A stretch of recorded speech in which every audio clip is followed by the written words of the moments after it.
엄마 어제 계단 오르실 때 물음에서 소리 났잖아요. 에이, 나이 들면 다 그런 거 아니겠어? 엄마, 그거 그냥 넘기면 안 될 수도 있대요. 근데 별로 아프지도 않은데 뭐. 통증 없어도 연골이 닫고 있을 수 있다는데요. 그래? 병원 한번 가봐야 하나. 여러분도 혹시 계단을 오를 때마다 무릎에서 뚝뚝 또는 바스락거리는 소리가 나시나요? 통증이 없다고 그냥 넘기고 계시진 않으신가요? 오늘은 무릎에서 나는 소리가 왜 위험한 신호일 수 있는지, 그리고 지금 바로 시작할 수 있는 대처 방법을 말씀드리겠습니다. 오늘 말씀드릴 내용은 일반적인 건강 정보이며 이 영상의 사례들은 교육 목적으로 재구성된 것입니다. 실제 증상이 있으시면 반드시 전문 의료기관을 방문하세요. 본격적인 이야기를 시작하기 전에 구독 버튼하고 좋아요 버튼 먼저 눌러주시면 더 많은 분들한테 이 중요한 정보가 전해질 수 있습니다. 먼저 오늘 말씀드릴 내용은 일반적인 건강 정보이며 이 영상의 사례들은 교육 목적으로 재구성한 것입니다.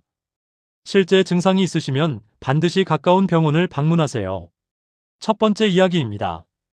연골 파괴로 인공관절 수술을 받게 된 67세 김모 씨. 다음은 이해를 돕기 위한 가상 사례입니다. 평소 건강하게 지내시던 67세 김모 씨는 2년 전부터 계단을 오를 때마다 무릎에서 뚝뚝 소리가 나기 시작했습니다. 하지만 통증은 거의 없었죠. 나이 들면 다 그런 거지 하며 대수롭지 않게 생각하셨습니다. 1년이 지나면서 소리의 빈도가 점점 늘어났습니다. 앉았다 일어날 때도 걸을 때도 소리가 났어요. 그래도 여전히 통증은 심하지 않았기에 병원엔 가지 않으셨습니다. 그런데 석 달 전부터 상황이 달라졌습니다. 아침에 일어날 때 무릎이 뻣뻣하고 계단을 내려갈 땐 무릎에 힘이 빠지는 느낌이 들기 시작했어요. 손자를 안아 올리려다 무릎에서 찌릿한 통증이 왔습니다. 그제야 병원을 찾으신 김모 씨. 엑스레이 결과는 충격적이었습니다. 무릎 연골이 이미 심하게 닳아 있었고 뼈와 뼈가 거의 맞닿은 상태였습니다. 의사 선생님은 석 달만 일찍 오셨어도 연골 재생 치료를 시도해 볼 수 있었는데 지금은 인공관절 수술밖에 방법이 없다고 하셨습니다. 결국 김모 씨는 양쪽 무릎 인공관절 수술을 받으셔야 했습니다. 수술 후 재활 기간만 6개월. 손자를 마음껏 안아줄 수 없는 시간이 너무 길었다고 하십니다. 김모 씨는 이렇게 말씀하셨습니다.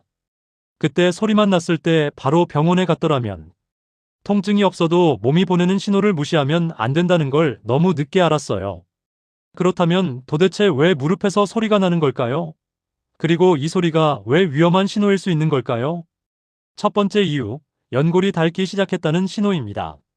무릎 관절은 마치 자동차 엔진처럼 정교하게 움직입니다. 뼈와 뼈 사이엔 연골이라는 쿠션이 있어서 충격을 흡수하죠. 이 연골이 건강할 땐 부드럽고 매끈해서 소리가 나지 않습니다.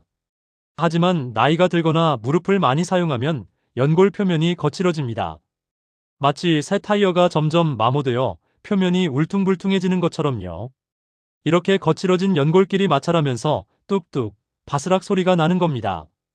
여러 의학 연구를 보면요. 계단을 오를 때 무릎에서 소리가 나는 분들 중 약 70%가 이미 초기 관절염 단계에 들어서 있다고 합니다. 두 번째 이유, 관절 공간이 좁아지고 있다는 신호입니다. 정상적인 무릎 관절에는 적절한 공간이 있습니다. 하지만 연골이 닳으면 이 공간이 점점 좁아져요. 마치 오래된 문짝이 삐걱거리는 것처럼 좁아진 공간에서 뼈들이 서로 부딪히며 소리를 내는 겁니다. 무릎에 체중이 실리는 순간, 특히 계단을 오를 때는 평소보다 3배에서 4배의 압력이 무릎에 가해집니다. 이때 좁아진 관절 공간에서 소리가 더 크게 나는 거죠. 세 번째 이유, 활액이 부족해졌다는 신호입니다. 무릎 관절 안에는 활액이라는 기름 같은 액체가 있습니다. 이게 바로 무릎의 윤활유예요. 젊을 땐 이 활액이 충분해서 관절이 부드럽게 움직이지만 나이가 들면 활액의 양과 질이 떨어집니다.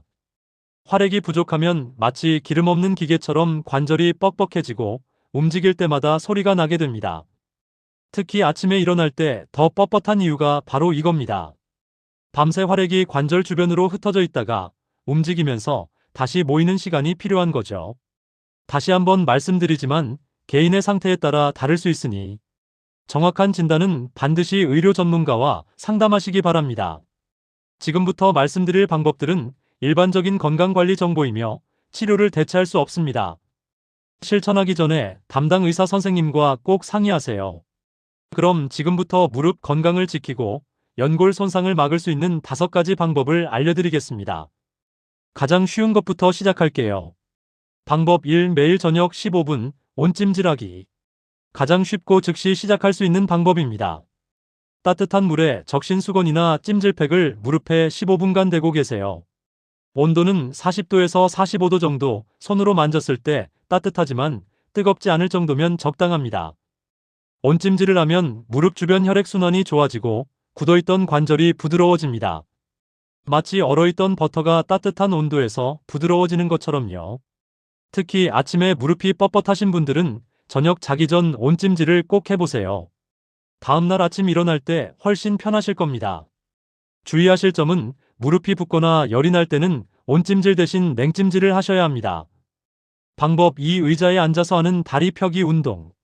무릎 연골을 보호하는 가장 좋은 방법은 주변 근육을 강화하는 겁니다. 특히 허벅지 앞쪽 근육인 대퇴사두근이 중요해요. 방법은 아주 간단합니다. 의자에 앉으세요. 등받이에 등을 기대고 편안하게 앉으시면 됩니다.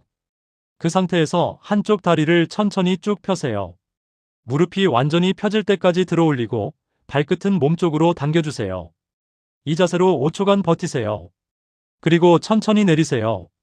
한쪽 다리당 10번씩 하루에 3번 하시면 됩니다. 이 운동은 무릎에 무리를 주지 않으면서도 근육을 강화할 수 있는 최고의 운동입니다. TV 보시면서도 할 수 있어요. 여러 연구를 보면 이 운동을 3개월 동안 꾸준히 하신 분들은 무릎 통증이 평균 40% 감소했다고 합니다. 방법 3. 체중 3kg만 줄이기. 체중이 1kg 늘면 무릎에는 3kg의 부담이 갑니다. 계단을 오를 땐 무려 4배, 4kg의 압력이 가해지죠. 반대로 체중을 3kg만 줄여도 무릎 부담은 9kg에서 12kg이나 줄어듭니다. 마치 무거운 짐을 내려놓는 것과 같아요. 하루 3끼 중 저녁만 밥 한 공기 대신 반 공기로 줄이고 달거나 기름진 간식을 과일로 바꾸세요. 이것만으로도 한 달에 1kg씩 줄일 수 있습니다. 과도한 다이어트는 오히려 해롭습니다. 천천히 3개월에 3kg 목표로 시작하세요. 방법 4. 계단 내려갈 땐 난간 꼭 잡기. 계단을 오를 때보다 내려갈 때 무릎에 더 큰 충격이 갑니다. 내려갈 때는 체중의 4배 압력이 무릎에 쏠리거든요. 계단을 내려가실 땐 반드시 난간을 잡으세요. 난간을 잡으면 체중의 일부가 팔로 분산되어 무릎 부담이 30% 정도 줄어듭니다. 그리고 천천히 한 계단씩 내려가세요. 급하게 내려가면 그만큼 충격도 커집니다. 엘리베이터가 있다면 가급적 엘리베이터를 이용하세요. 무릎 건강이 운동보다 중요합니다. 방법 5. 이런 증상 있으면 즉시 병원 가기.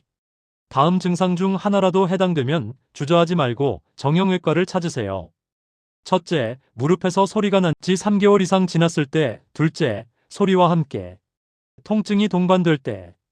셋째, 아침에 일어날 때 30분 이상 무릎이 뻣뻣할 때. 넷째, 무릎이 붓거나 열감이 느껴질 때. 다섯째, 계단 오르기가 점점 힘들어질 때. 이런 증상들은 연골 손상이 이미 진행되고 있다는 신호입니다. 빨리 발견할수록 치료도 쉽고 회복도 빠릅니다. 나이 들면 다 그런 거지라고 넘기지 마세요. 여러분의 무릎은 아직 충분히 건강을 되찾을 수 있습니다. 오늘 영상의 모든 사례는 교육용 시나리오이며 실제 의료 상담을 대신할 수 없습니다. 건강 문제는 반드시 전문의와 상담하시기 바랍니다. 오늘 말씀드린 내용 다시 한번 정리해 드릴게요. 무릎에서 소리가 나는 건 단순한 노화가 아니라 연골이 닳기 시작했다는 신호입니다. 통증이 없어도 방치하면 결국 인공관절 수술까지 갈 수 있어요. 하지만 조기에 발견하고 오늘 말씀드린 5가지 방법을 실천하시면 충분히 좋아질 수 있습니다. 오늘 저녁부터 온찜질 시작하시고 내일 아침부터 의자에 앉아 다리 펴기 운동해보세요. 계단 내려갈 땐 꼭 난간 잡으시고요. 그리고 3개월 이상 소리가 났거나 통증이 동반되면 주저하지 말고 병원 가세요. 여러분의 무릎은 아직 충분히 회복할 수 있습니다. 오늘 내용이 도움되셨다면 꼭 부탁드립니다. 구독 버튼을 눌러주시고 좋아요로 응원해주세요. 그리고 가족과 친구들에게 꼭 공유해주세요. 여러분의 작은 클릭 하나가 누군가의 건강을 지키고 누군가의 생명을 구할 수 있습니다. 댓글로 여러분의 경험도 나눠주세요. 어떤 방법을 오늘 밤부터 시도해 보실 건가요? 다른 분들한테도 큰 도움이 될 거예요. 건강한 무릎으로 손자, 손녀들과 오래오래 함께 하시길 바랍니다. 감사합니다.